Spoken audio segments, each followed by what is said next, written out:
کہ ایک ہے بچے کے جسم میں ماں کے پیٹ میں روح کا آ جانا اور ایک ہے اس میں ہارٹ بیٹ کا آ جانا. ہارٹ بیٹ تو ٹھیک ہے فرام دا ویری بگننگ. جب کسی انسانی وجود کا پروان چڑھنا کسی بھی حصے میں ماں کے رحم میں اس کا آغاز ہو جائے تو بلا عذر شرعی اس کے لیے ایبارشن کروانا شرعاً ناجائز ہوگا. اچھا چاہے وہ 4 ماہ میں ہو یا 4 ماہ سے پہلے ہو. اوکے. قرآن مجید میں جو اللہ تعالیٰ نے فرمایا کہ لا تقتلوا اولادکم خشیۃ املاق، تو اگرچہ اس کا اطلاق براہ راست ان لوگوں پر ہوتا ہے کہ جن کے بچے زندہ تھے اور وہ ان کو قتل کر دیا کرتے تھے، لیکن اگر بچہ ماں کے پیٹ میں ہے لیکن اس پر اللہ تعالیٰ کی طرف سے بنو آدم کا انسان ہونے کا جو اطلاق ہے، جو اس کا شرف اللہ تعالیٰ نے ایک انسانی جان کا بیان کیا ہے، تو اسی وجہ سے اس انسانی جان کو ہلاک نہیں کیا جائے گا. آپ غور کیجئے کہ ایک چھوٹے سے جنین کے اندر بھی پورے انسانی وجود کی اسپیسیفیکیشن ہوتی ہیں.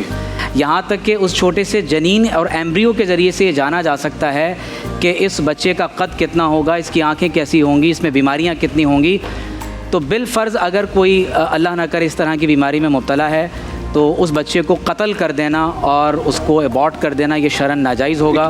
کسی بھی صورت میں ابارٹ کرنا جائز نہیں. دیکھیے صرف اس صورت میں ہو سکتا ہے کہ ماں اصل ہے اور بچہ اس کی فرع ہے. اگر ڈاکٹر یہ بتا دیتے ہیں کہ ماں کی موت واقع ہو سکتی ہے، اچھا، تو اس صورت میں پھر یہ ہوگا کہ ماں کیونکہ اصل ہے، بچے کو پھر ظاہر ہے کہ اس کی فرع، اس کی برانچ کے طور پر ترجیح نہیں دی جائے گی، ماں کو ترجیح دی جائے گی اور بچے کو ترجیح نہیں دی جائے گی. بٹ یہ کہ کچھ لوگ کہتے ہیں جی وہ ڈاؤن سنڈروم کے لیے ایک ٹیسٹ ہوتا ہے، اگر وہ پتہ چل جائے تو ڈاکٹرز اسی وقت خود آپشن دیتے ہیں کہ آپ ابھی ابارٹ کر سکتے ہیں. آپ کہہ رہے ہیں وہ دیکھیے وہ ایک بالکل ابتدائی صورت ہے، جس طرح مفتی صاحب نے بھی کہا کہ ایک بہت ابتدائی صورت کے اندر جب ایک بالکل چھوٹا سا ایک ایمبریو جو ایک سیل کی مانند ہی ہوتا ہے. یہ جو ڈاؤن سنڈروم والا ہے یہ if I am not wrong یہ 22 to 24 ویکس میں ہوتا ہے یہ ٹیسٹ.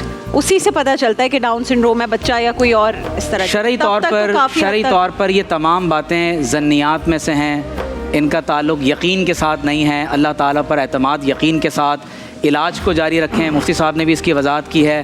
اللہ تعالیٰ کبھی کبھی اپنے کرم کو ظاہر فرماتا ہے. بعض اوقات دانش بھائی یہاں تک ہوتا ہے کہ لوگ یہ کہتے ہیں کہ بھائی میرے ہاں الٹرا ساؤنڈ میں بیٹی آ رہی ہے اور گھر والوں نے کہا ہے کہ اگر بیٹا نہ ہوا تو تمہیں طلاق دے دی جائے گی، تو کیا میں بیٹی کو ابارٹ کروا دوں؟ اور بعد میں پتہ چلتا ہے کہ بیٹے کی ولادت ہوئی. نہیں یہ تو بہت زیادہ. تو بعض اوقات الٹرا ساؤنڈ اور مشین کے اندر بھی کچھ غلطیاں آ جاتی ہیں.